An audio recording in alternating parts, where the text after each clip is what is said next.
you want to gain weight, like you do because you know it's the right thing to do, but like you don't like the feeling. You get addicted 100%. to the feeling of like it's kind of like a high, like you're chasing this high of like running and going off of very little fuel.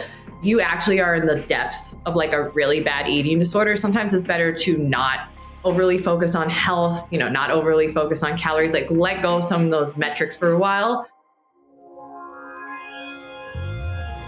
This is the Home of Health Span podcast, where we profile health and wellness role models, sharing their stories and the tools, practices, and routines they use to live a lively life. Amanda, it is so great to see you. Following you online, it's good to see you live this incredibly healthy, thriving, vibrant, lively life, and you help others do the same with your coaching practice. But what I understand it wasn't always like that necessarily for you. And you kind of came at this through a very personal journey. And to the extent you're willing to share that, I'd love to hear about it. And I know our listeners would as well. Absolutely. Well, thanks for having me on, Andrew. And yeah, I think a lot of people end up in, the health space they're in because they probably had issues themselves getting into that. And then once they found the answers, the solutions, they share that with everyone else.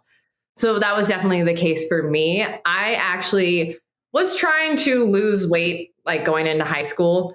I wanted to be healthier. I wanted to lose weight. And all I've heard was like they, eat less, exercise more, which obviously can work for weight loss, but just that foundation doesn't really teach you much of anything that's sane. And so I was like running like a maniac. And I just kept eating less and less until I was down this path of basically having an eating disorder. I was anorexic, super thin. I think now I'm like 5'6" and like 135 pounds. And the lightest I was 5'6", like 99 pounds. Not good. Yeah, not in a good place mentally. And just, I didn't really understand what foods I needed to help me feel good. And I was just so focused on eating less. And it's just a really dangerous path out there, especially for, I think, young women particularly. I know men can also have eating disorders too. That's probably not talked about enough. But for me, I love to teach women that you can lose weight. That can be one of your goals, but to really focus on the quality of the food you're eating. And it's not, in a way, you're probably going to eat more volume, but you're just going to switch over to more of these healthy, unprocessed foods. Yeah.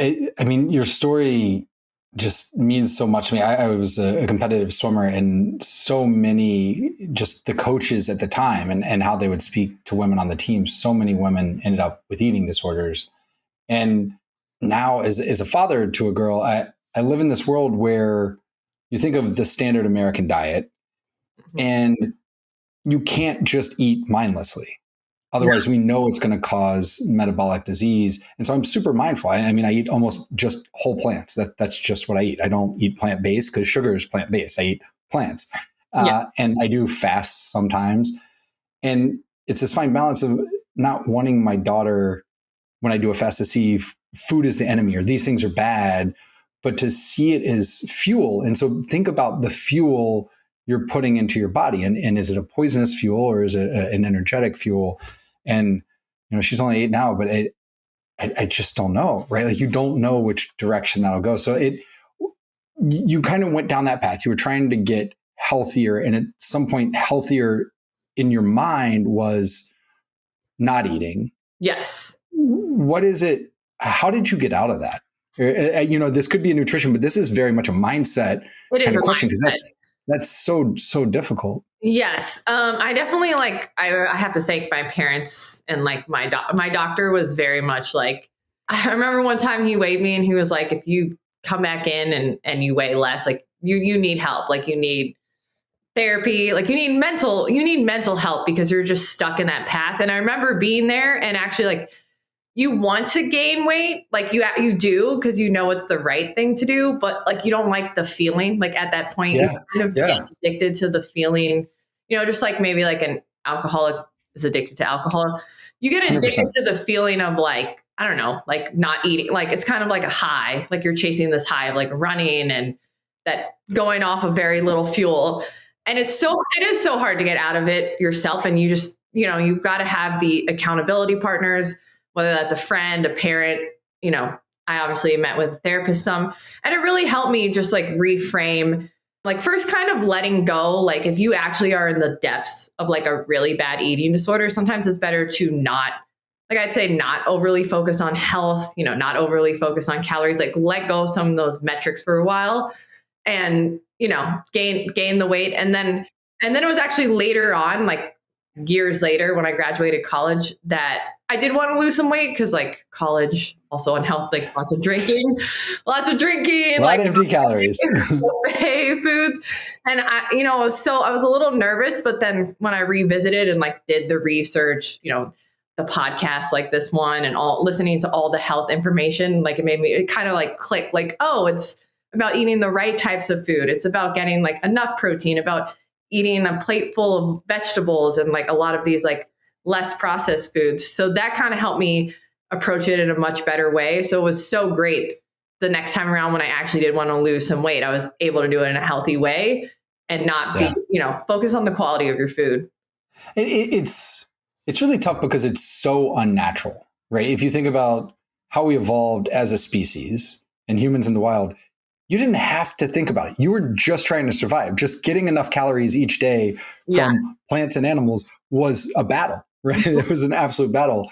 And now we're in this world where if you didn't think about it and you just grabbed whatever was around you whenever it's available, we have multi-billion-dollar companies that know the science to kind of hack our brains and make us crave more than we want and consume more than we want. And you go an extreme other direction. And so it's not food is bad. Food is necessary. It is absolutely essential.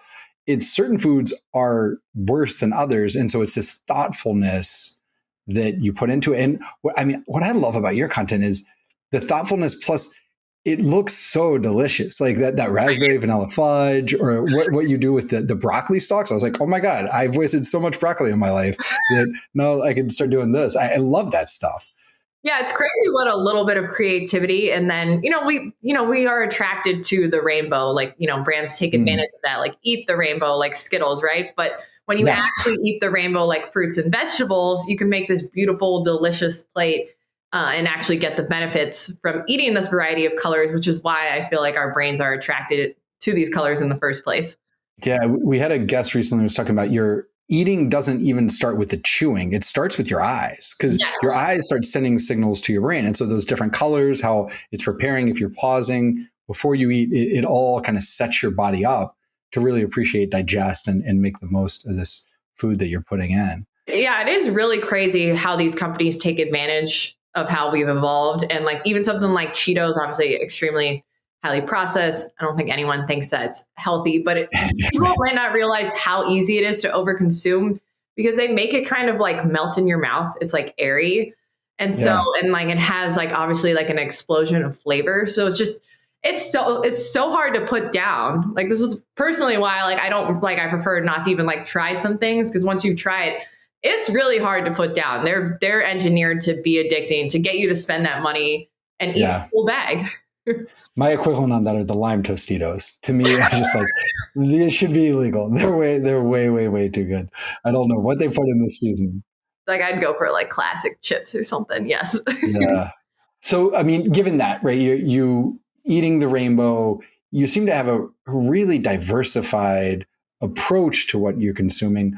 What does day to day or more like week to week or month to month nutrition look like for you? Kind of meal planning or the number of meals you have during the day or snacks or intermittent fasting? Like, how do you think about all of that?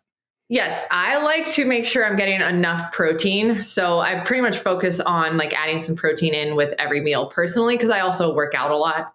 So I notice that gives me more energy. It helps my muscle growth. So I've got like eggs, grass-fed beef. I do salmon every week. I try to rotate in different types of proteins. So also like my toddler, so you get that variety of benefits. Salmon for brain health. So many different types out there. Pasture-raised chicken. I love chicken thighs over just plain old chicken breast. Tastes so much better. Yeah, way more flavor. Yeah. Greek yogurt is also one of my favorite, like no cook, quick and easy protein sources. You've got no added sugar there. Anything you can add your own fruit and honey. Such a good high quality snack. Great for the whole family. So I do focus on that. And then I do like to get a variety of like fruits, vegetables. Usually try to get one salad in a day. I do love like a good filling salad. It doesn't have to be boring, add a little bit of cheese, add some nuts, make it colorful. You don't want those sad salads that's just lettuce and chicken. You're hungry 2 seconds later. Yeah. And I like that. And then also like creating some sweet treats that I like at the end of the day. Maybe that's some dark chocolate because like cacao itself has a ton of health benefits. And it's really these fake milk chocolates that add so much sugar. And you don't, the cacao is like so processed. You don't really get as much of the benefits as like an 85% good dark chocolate. So I do like using fruit and chocolate as like a natural sweet tooth at the end of the day. I know a lot of my ladies out there can relate to eating a little dessert at the end of the day, I think not just the ladies. Really? We always have a stack of dark chocolate at our house. Yeah.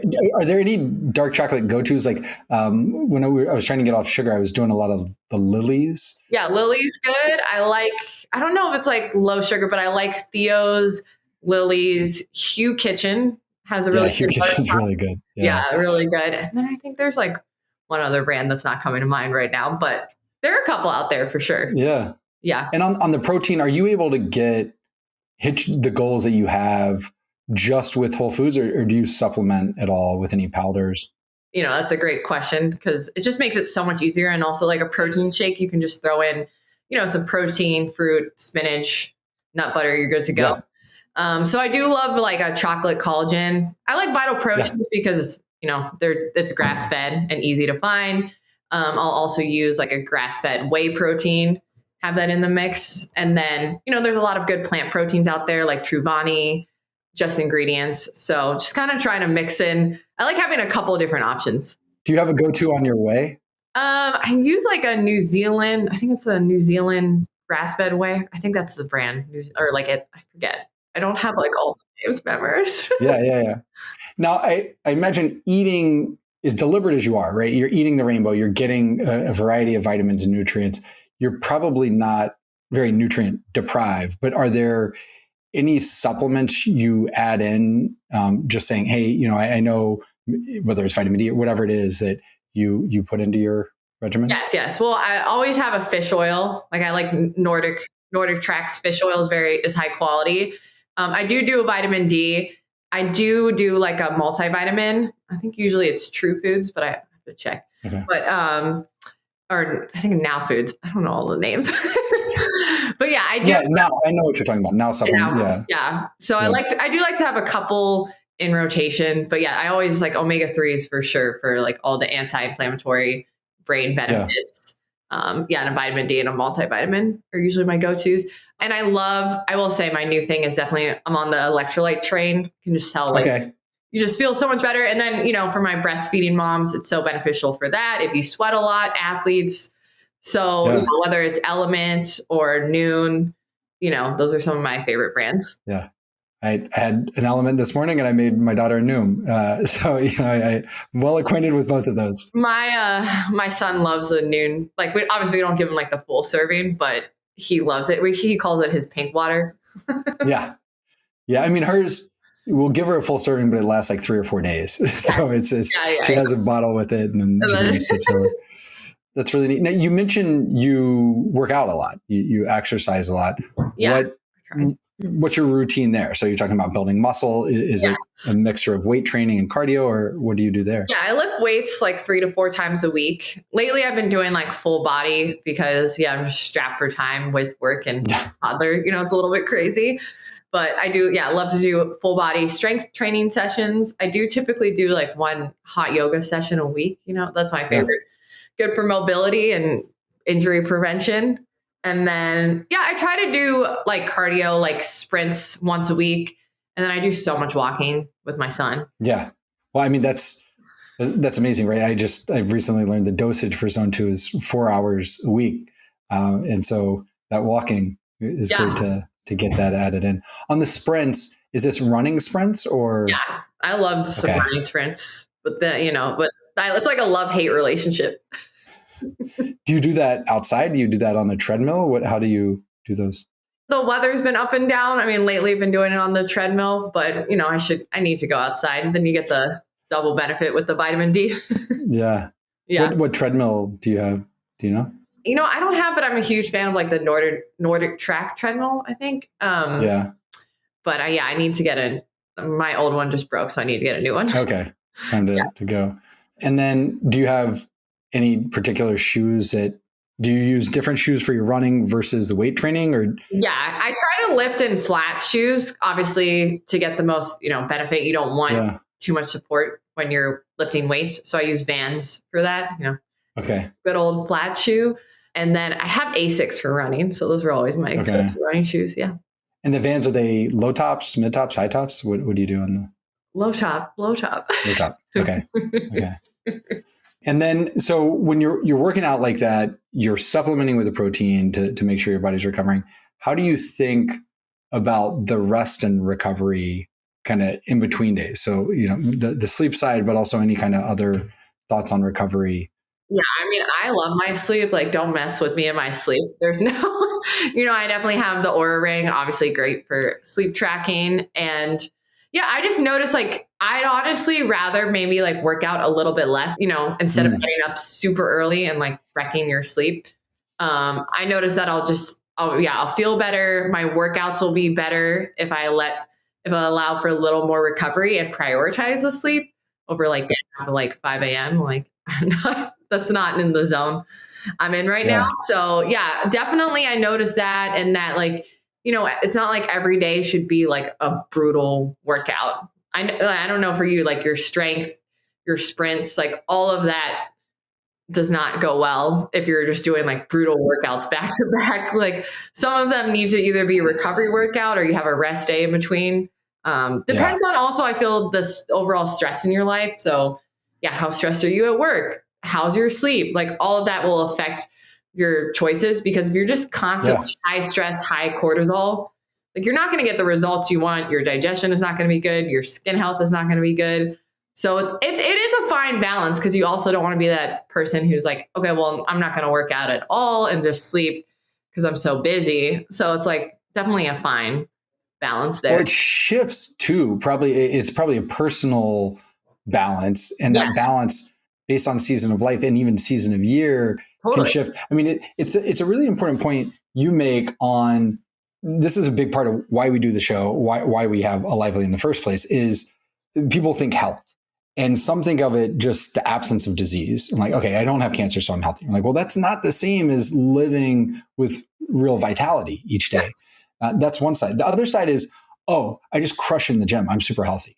Well, how are you fueling your body? Are you actually recovering enough? So you can't just optimize in one pillar or two pillars. If you're not dealing on that recovery side, you're not getting the fitness benefits that you could otherwise. You're not getting, your brain, if you're not getting enough sleep, is going to crave less healthy foods. We know the science behind it. We know if you're not getting enough sleep, your cortisol levels are going up. So your stress is going up. So you think you're being healthy, but you have this very healthy relationship after, going to the other extreme, having been on the other side of saying, no, like I know I need fitness. But it can't come at the cost of taking away from this pillar, because this pillar is absolutely essential. I need my sleep. Yeah. I think also we've just like gotten out of tune with how we feel, like our energy, like our digestion.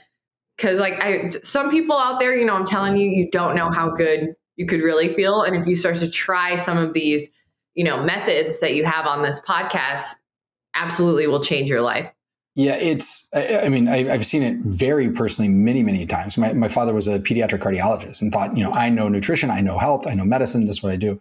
And put him on more just a whole food diet, right? Eat plants and animals. And he would get a cheat day every seventh day, right? The normal Tim Ferriss low carb diet.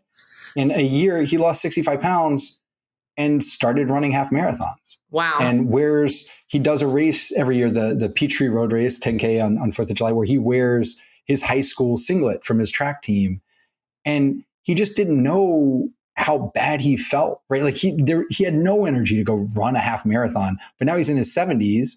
And like he's excited each morning to get up because he feels so much better than he did in his 50s. People kept joking. They're like, you are aging in reverse. You're like Benjamin Button. And it's because he was on the normal path of aging, and then realized, wait, I that is not what health is. Health is not the absence of disease. Health is vitality. How can I address that? Yes. So you wear the Aura. How long have you been doing that? I mean, how long have you been capturing data around your sleep? Like years now. I mean, you kind of realize certain things, and then also becoming a mom, like there are certain things that you have no control over your sleep on certain. You're like, I'm just not going to charge it tonight because that's just going to stress me out more. But no, I do like seeing it because, there's a difference between being in bed and actually being asleep, right? Noticing how long does it take you to fall asleep. These are all things that obviously tell you also, are you in a good sleep environment? Is there other issues around why you take so long to fall asleep? So I like all of those data points, and also showing like, oh man, I was in bed from 10 to, 7 a.m. or whatever, however long. I don't know how long. That's a little bit too much, but like 10 to 6. And you see that you didn't fall asleep till 10:20 and you got up at like 5:40. Well, okay, that's only X amount of sleep. So I do love seeing the difference between time in bed, time asleep, your REM, your deep sleep cycles, and all of that information. So, there'd be some mornings you wake up and you're like, why don't I feel as good? And then you check your sleep score and you're like, well, that's why. That would do it. That would be why. Are there things you learned and changed as a result? Whether it's like room temperature, it's sheets, it's blackout curtains, it's timing of dinner or what you eat for dinner versus lunch, anything that you've learned over those years? I definitely benefit from not eating too big a meal too close to bed. Obviously, there's tons of research on that saying that will mess with circadian rhythm. So sometimes I might still have like a light snack closer to bed. But yeah, I don't eat a big meal close to bed. Blackout curtains, definitely key. I do like the room cool. And then I think lately me and my husband have gone into that. There's like this method where you each have your own blanket. Oh yeah. Very European. Yeah, it's a European thing. And I think he's particularly noticed his sleep cycles are a little better because I guess I was stealing the blanket. So there's small changes like that definitely help sleep quality. Do you know what temperature you try to keep the room on? I like it pretty cool, like 69. I don't know. What do you guys put your temperature at? We sleep very different, right? Like I like mine much, much colder. Mine would be kind of 67, 68. Oh, okay. And then, my wife would be like mid to high 70s, right? So we actually use the 8 sleep pod cover.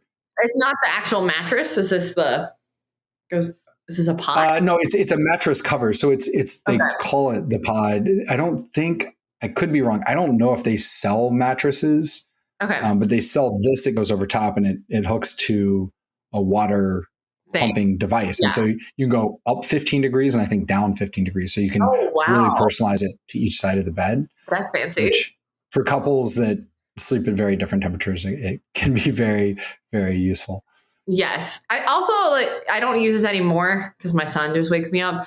But before when I would go to work and, they say like your regular alarm that goes off seriously like a fire alarm is like not a great way to start your day because it just shoots your cortisol right up. Yeah. Well, I switched to like this light alarm. It's called the Philips.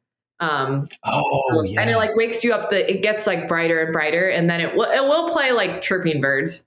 And I remember that's just such a better way to wake up. When you think about it, like let's just say you do have to be up before the sun is up, like for work or you want to work out. Yeah. The most natural way we wake up is light. And so it gets very bright. The light alone would wake me up. Yeah.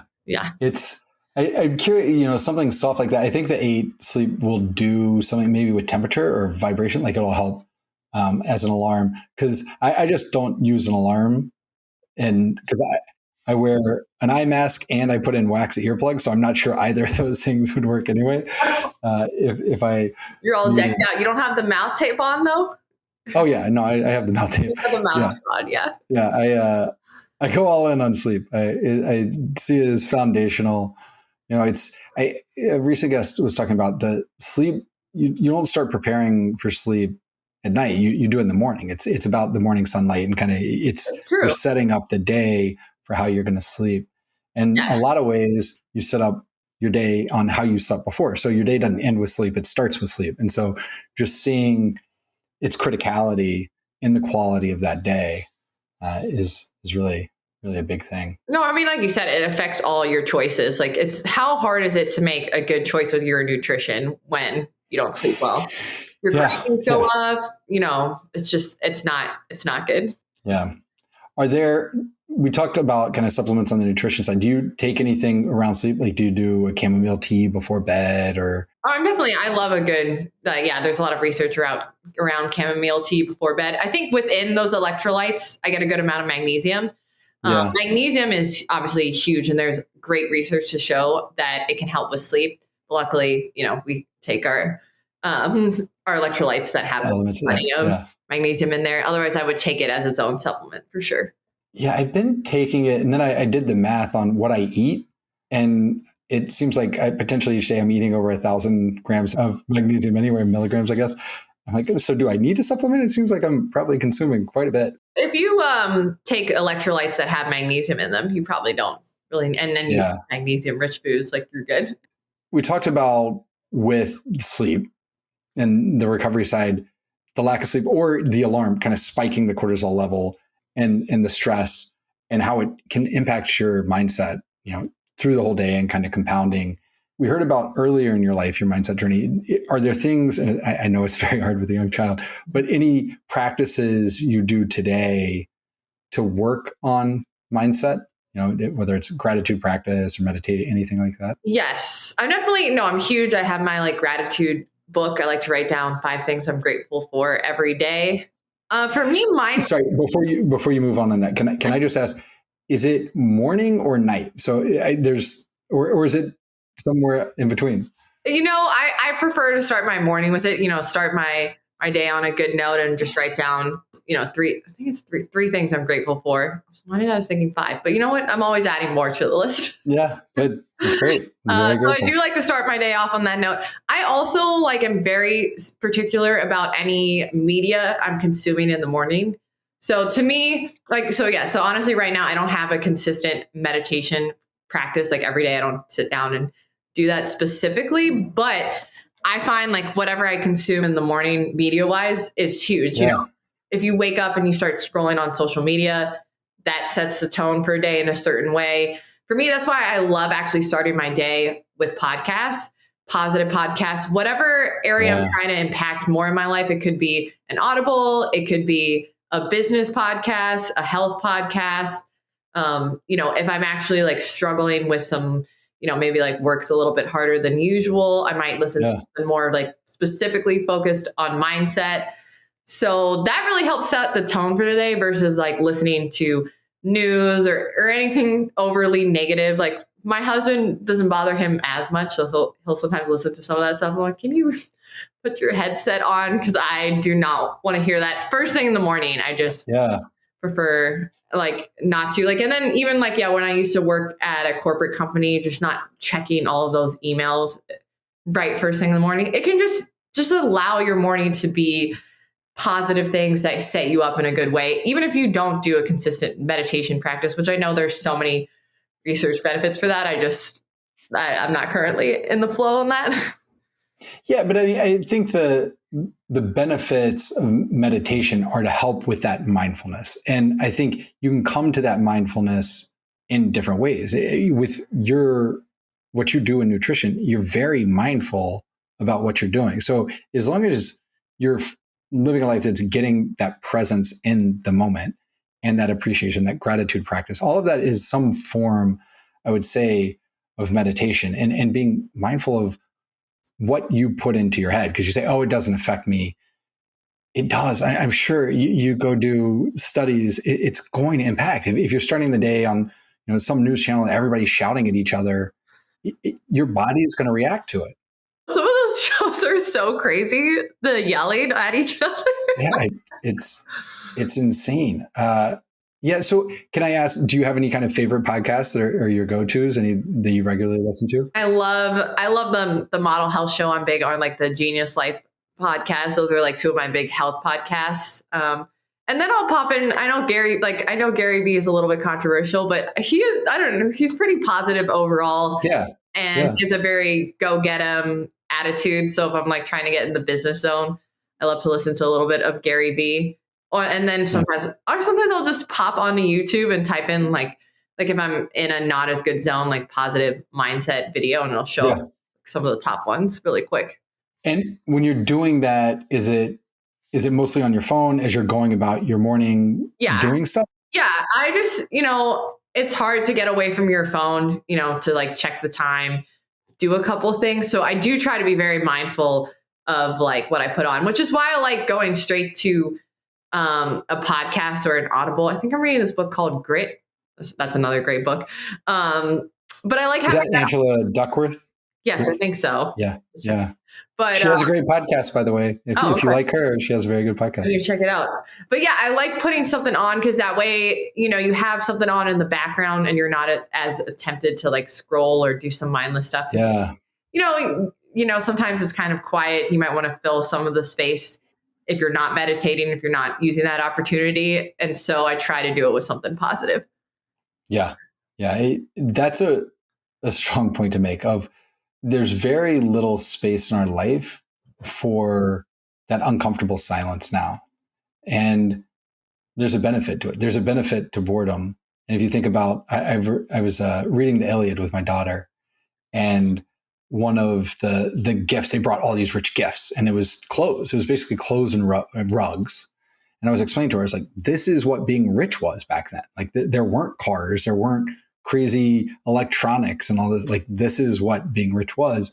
And so to entertain yourself, I mean, back then, literally, there wasn't even written word, right? Like that story was passed to us by oral tradition. And so much of human existence was boredom. And that's where a lot of creativity can get sparked out of that boredom. And so if we're constantly filling it, it can be a problem. And if we're constantly filling it mindlessly, like a lot of people do, versus saying, hey, here's the kind of stuff I want to put in my head because this is the kind of stuff I want in my head to now put into the world. It's a very, very different approach. Yes, that's such a good point. And I think one of my favorite times to just like kind of let my mind do its own thing is in the shower. I come up with some of the best, they say I come up with some of the best work ideas in the shower. And also it's like a great opportunity to kind of let, like you said, that natural state of meditation, like not something maybe you're necessarily overly practicing, but the shower, going for a walk, just taking that moment to just let your thoughts flow. Maybe you do use it as something positive. Like sometimes I'll brainstorm ideas in my head. Yeah. But those are some of the times I come up with my best ideas.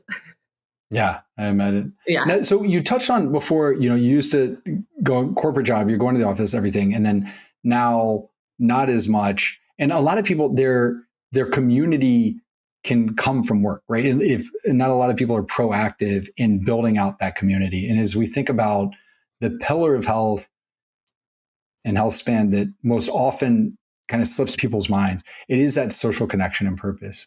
And I think with your coaching practice, everything you're putting out there, the purpose side is strong. How do you think about the social connection side, and how are you deliberately kind of addressing that on a daily, weekly basis? Yeah, it's so hard because obviously now we have these online communities, which are amazing. I love connecting online with people and like-minded people, but it's not enough. I also think we don't even like things that can benefit you, but you don't even have to meet in person, is getting on the phone and calling someone and having that conversation and maybe going for a walk. Yes, you don't get as much of the benefit as, meeting with that person, having face-to-face interaction, having that physical touch.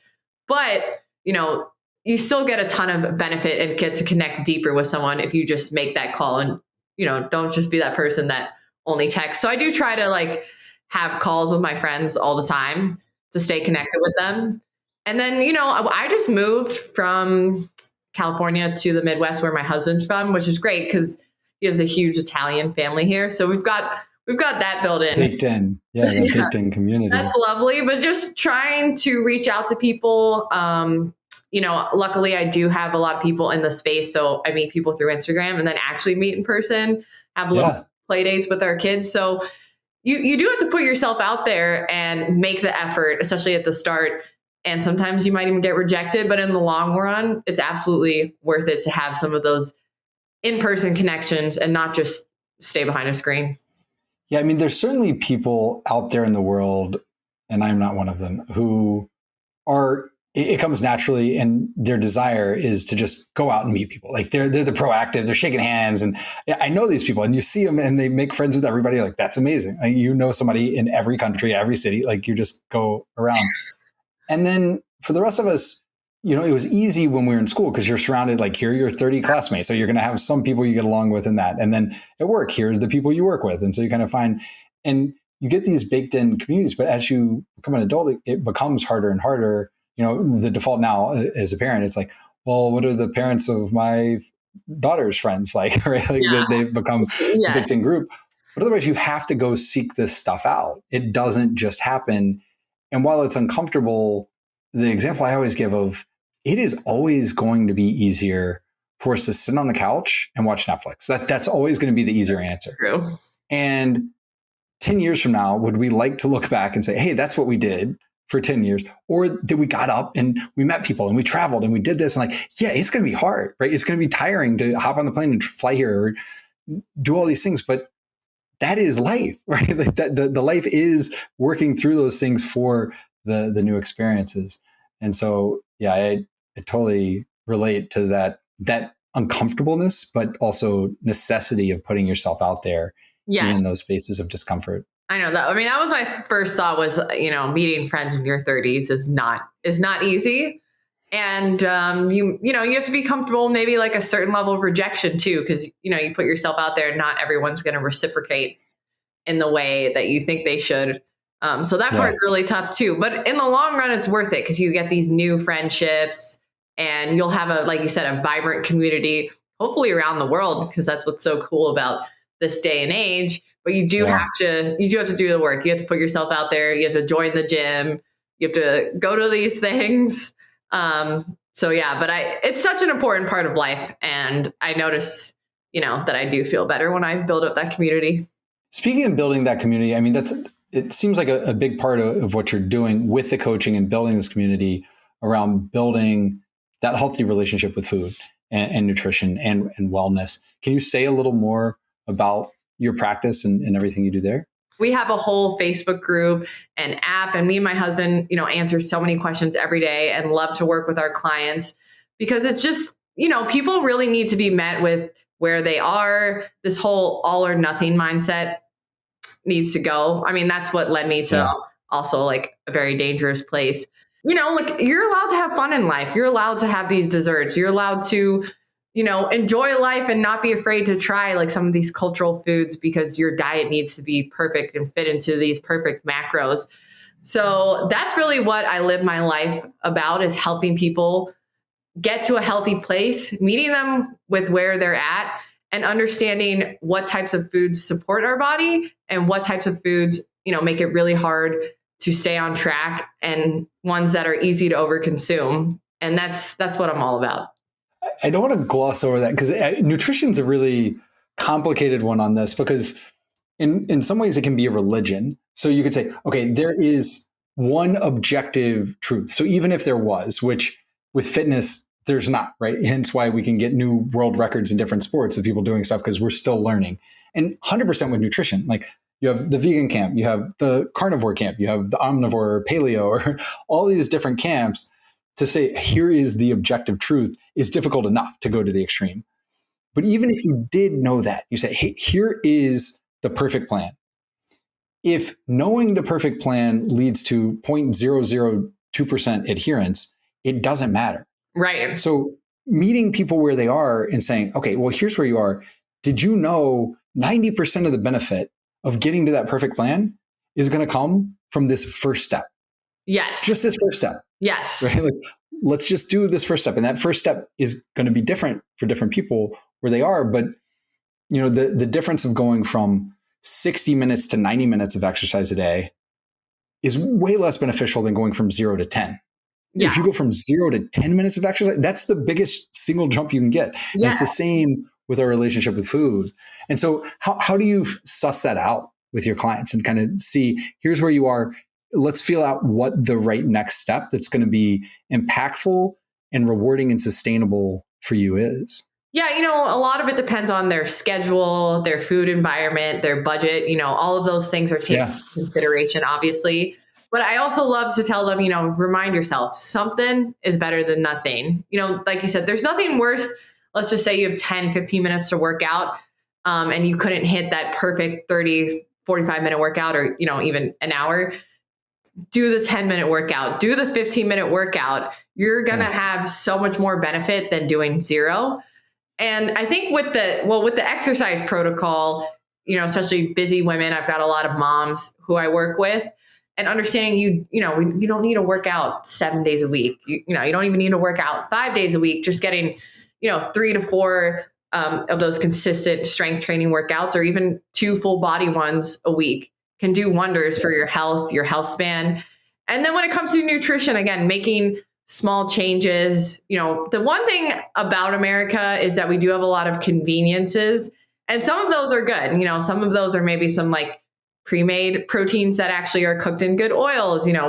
If you don't have the time, you can buy pre-chopped vegetables, frozen vegetables, all these things that make it easier for you. Just don't fall down the path of grabbing some of these ultra processed foods that are super easy and convenient, but will damage your health in the long run. I think somebody was explaining kind of processed foods processed foods are bad. We're like, well, let's go through that, because a bag salad is processed, right? Like it's been cut up, but you're still getting these nutrients and everything that are in these plants. It's very different than the processing of, an Oreo, and it is like so far removed from anything natural. And Oreos are delicious. They're absolutely amazing, but that's why they're so dangerous, because they found all these things that trigger our brain and say, okay, we're going to distill that into this perfect bite, so you can have 36 of them. I do love the distinction between like ultra processed foods and what you would typically consider more, probably junk food, or like something that's more processed, like canned beans that, still just, check the ingredients, because they add, we add high fructose corn syrup and weird oils to everything. But that aside, if it's just beans and salt and water, this is a great option if you're super busy or you don't have access to some of those fresh foods. Yeah.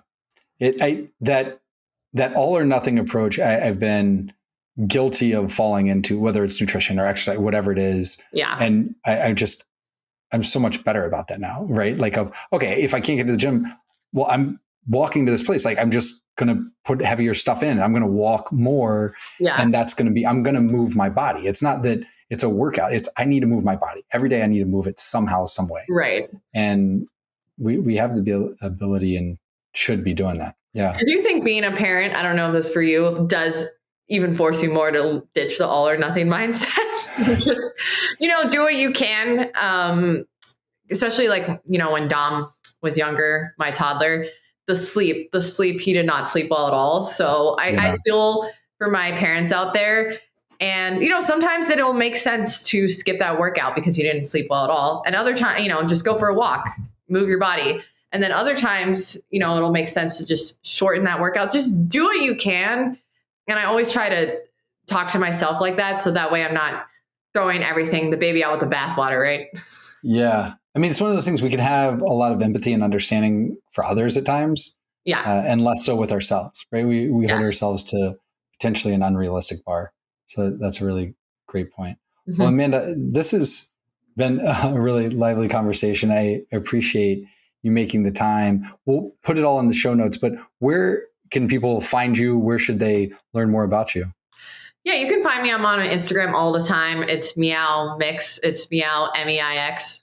Don't ask me why. And then you can find out more about our coaching plans at masteryourhealth.com, but there's a dash between each, master-your-health.com. Anyways, but I really enjoyed our conversation today. And, there's always a lot of learnings I get from speaking to people like you too, Andrew. Oh, yeah, I appreciate that. And for the listeners, just for kind of food porn and great ideas on really delicious looking things, definitely visit Amanda's account. It is a lot of fun. It's fun. Like you can get creative in the kitchen with just a couple of things. So I actually just had an article I wrote on creativity through constraint. And it was Dr. Seuss, The Cat in the Hat, came out of this requirement. They were trying to teach children to read with Better Than the Dick and Jane books. Okay. And they said, okay, there's a list of 100 words that you have to figure out the entire book just using this 100 words. Oh, wow. And then they went even further down. It was like 40 was the Fox, another one. And that became the best selling children's book of all time until he got the constraint of 40 words or whatever it was. And then it was this other book, the Fox or something. When you put more constraints on, sometimes you can unlock greater creativity, like with these brownies, it sounds like. Yeah, no, they're good. Well, I can't wait to try them. So I know where I'm going after we hang up, but it was great to see you, Amanda, and thank you again. Thanks so much. Thank you for joining us on today's episode of the Home of Healthspan podcast. And remember, you can always find the products, practices, and routines mentioned by today's guests, as well as many other Healthspan role models on alively.com. Enjoy a lively day.